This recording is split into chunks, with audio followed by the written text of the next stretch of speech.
Tonight, the U.S. Department of Justice is threatening to dismantle a landmark Washington state law set up to help sick Hanford workers. The DOJ says it will file a lawsuit against the state of Washington in a matter of days if the law isn't repealed. King 5 investigator Susannah Frame here to explain what all this means. Susannah. Yeah, Mark and Lori, that law to help Hanford workers came after a 2-year investigation by King 5. We exposed that those workers were being systematically and unfairly denied their worker comp claims. Now, why would the federal government possibly be against that? Because it means the U.S. Department of Energy, which owns Hanford and runs their own worker comp program, has to pay out more money to help sick workers. Great bill.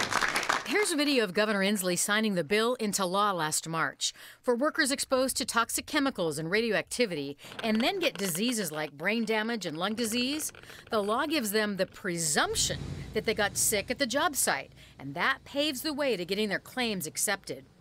Now the Department of Justice wants the law taken off the books, saying it's unconstitutional and discriminates against the federal government.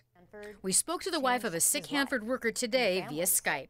It's ridiculous, and hopefully the people that live here in our state and in this Washington who don't want to be poisoned or have their families poisoned by Hanford can fight against that. So, the State Attorney General, Bob Ferguson, says he's ready to fight. He sent us a statement today that says pretty much, bring it on. I look forward to defending this. He also says, you know, I've never lost against this DOJ in any matter, and so he feels good about winning this. But of course, no one wants to be under the threat of a lawsuit, and it makes the workers and their families really nervous. Very uneasy. So did the state of Washington expect this kind of reaction? You know, I think that they thought they weren't going to like it, but there were lots of committee hearings. There were lots of opportunities to testify and weigh in or even send written comments. Never happened. Never happened. So they never heard from the feds protesting? No, so waited till it passed, and now this. It's a strange tactic. Okay, well, keep us posted, Susannah. I know this isn't over yet. Nope. All right, thanks.